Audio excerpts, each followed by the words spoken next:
Hello and welcome to Nirmal Bang, ladies and gentlemen. I'm Hiral Dadia. You're watching Financial Coach. We have with us Azim Jagani, MD at Composite Shares and Investment Councils Private Limited, joining in. Welcome to the show, Azim, and a pleasure to speak to you and get insights from you today. Azim, today the conversation is going to be surrounded with what's happening around, how life insurance is important in this day and age. And there are a lot of myths that people have with regards to life insurance. Not everyone really takes it seriously. Yes, the importance of health insurance is something what people are understanding.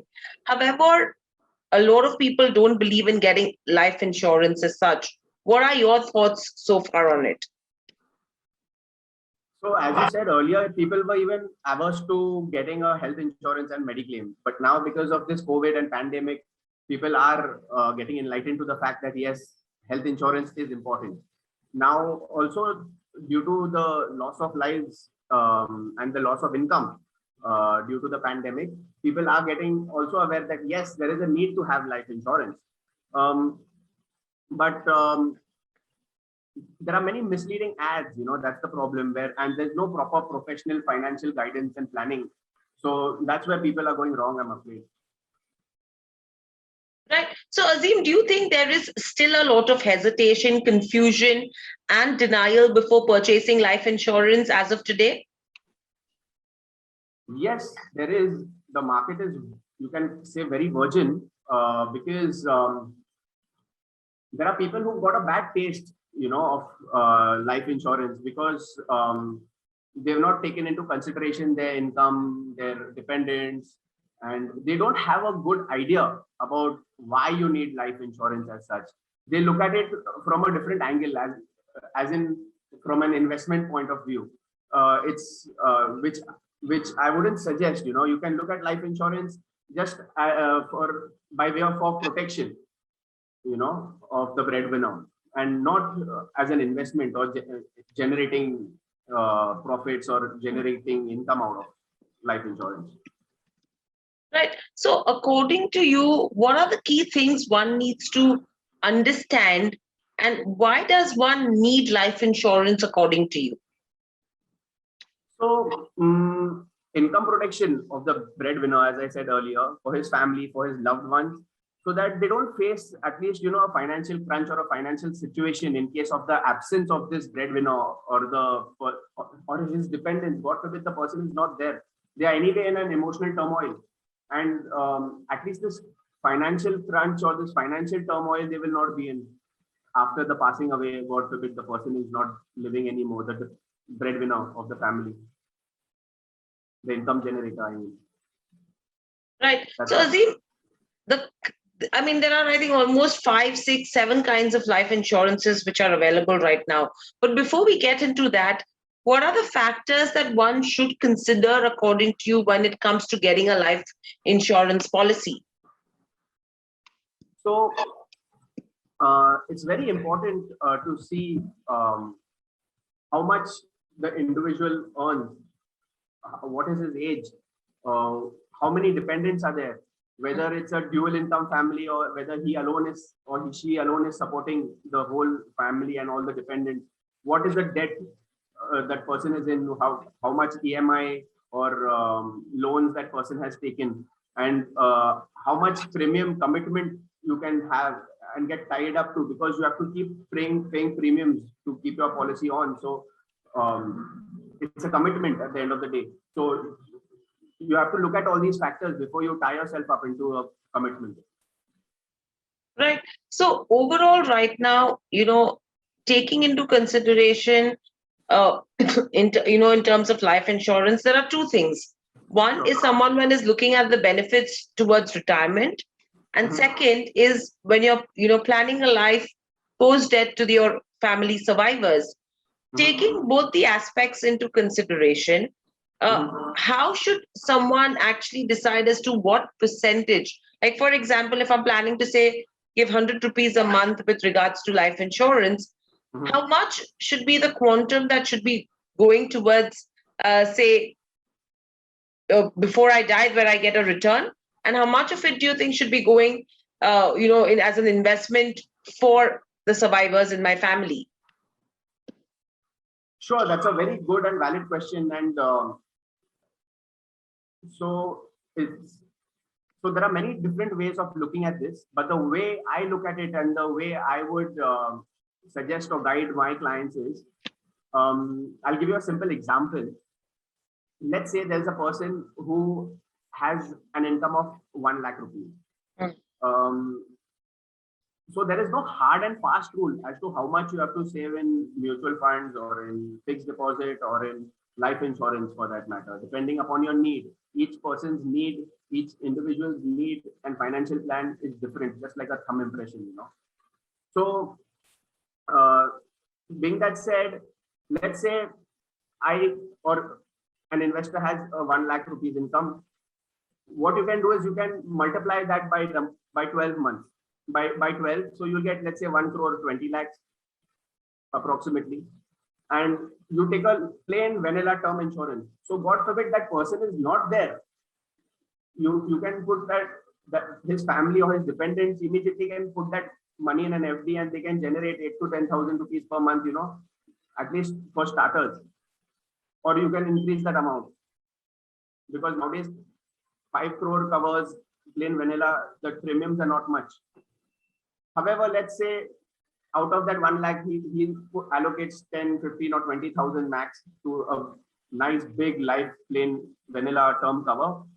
You can invest the remaining funds into mutual funds or a fixed deposit, because I'm sure out of that 1 lakh, he has some expenses. Let's say 50,000 is the expense. So 10 or 20,000 can go towards his life insurance cover, and the remaining he can put into a good SIP mutual fund, which will generate good returns and which he can plan his own pension and his own build up his own corpus for his own future and his own retirement, you know. Mm. And that, I think, answers your previous question also, that why not endow, why I wouldn't choose an endowment policy or a ULIP vis-a-vis a plain term insurance, because of this reason, because I can generate more income and more capital, a better corpus by investing in mutual funds or SIPs or different asset classes and instruments, rather than what life insurance policy, for that matter, would generate as an asset class. Mm. Mm. Right. So Azim, overall, right now, you know, as we are speaking, a lot of factors that come into someone's mind, whether is health insurance more important or life insurance is more important. Now, everything has its pros and cons. So, how do you understand how much life insurance you should buy in terms of percentage form? That, okay, if this is my income, I know you already gave an example, but this is the percentage of my income that I should spend towards life insurance. So as I said, it's not possible to arrive at that figure. The question by itself is the wrong question. Okay. So let's say someone is 40 years old, someone is 30 years old, someone is 50 years old, his financial goals and plans keep changing.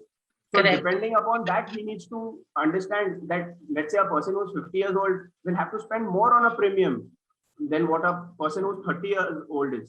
So let's say a person is 25 or 30 years old and he starts earning, immediately he should take life insurance, as well as a Mediclaim insurance, as well as a health insurance, so that tomorrow, God forbid, the person is hospitalized, or God forbid that person's income stops due to his death, the family or the dependents don't face the financial crunch or brunt. Right. So if we have to ask that what is the right time to buy life insurance, you're saying that at the moment someone starts earning, that's the best time that the person Absolutely. should look at life insurance. Absolutely. That's the answer. Yeah. Right. And overall, you know, nowadays, a lot of policies that have come in where, I mean, it's fortunate where some parents are able to afford health insurance and life insurance for their children as well. So when you're doing some planning in terms of where children go, how would you advise someone to look at the investments with regards to insurance? See, with regards to life as well as health insurance, nowadays, because of the open market and the competition, many life insurance companies have come up with these top-up plans, wherein you can have a small base plan, like a crust of a pizza, and you can add whatever toppings you want. So let's say someone has even a 1 or 2 lakh base Mediclaim plan or a life insurance plan. by paying small premiums, which are less expensive, you can have big covers. So that's what I would definitely advise parents and everyone else to look at these top-up plans, which are really good and beneficial. You can get high covers with a low premium. Right. And overall, right now, how should one decide the type of policies? I mean, what are the types of life insurances which are available?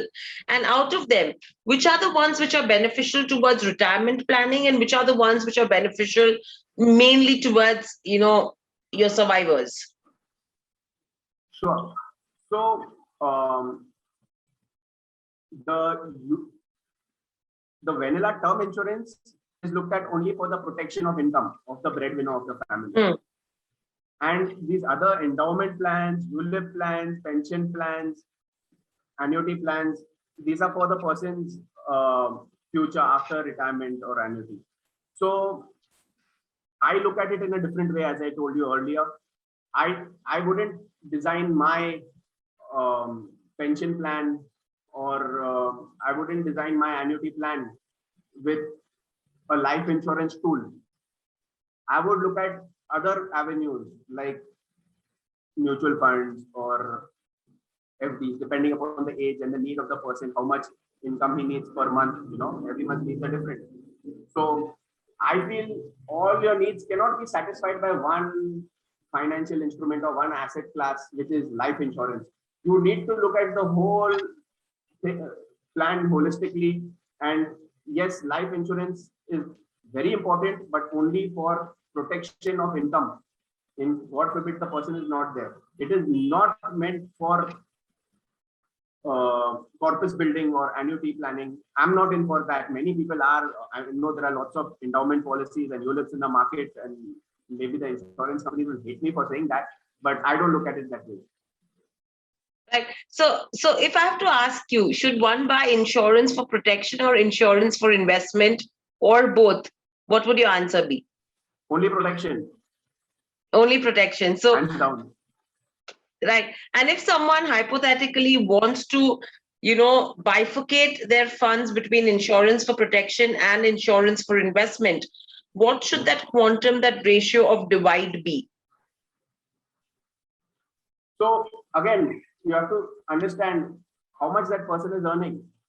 So just how much that person is earning, you multiply that by 10 or 25 and you of whatever income is, and you buy a term life insurance, and the remaining investable funds, you put it into a mutual fund or a FD, depending upon your or type of mutual fund, depending upon your risk appetite.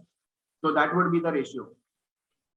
Right. And Azim, any important factors that you would ask someone to look at before taking an insurance, someone who's new, who's undecided as of today, what would that advice be?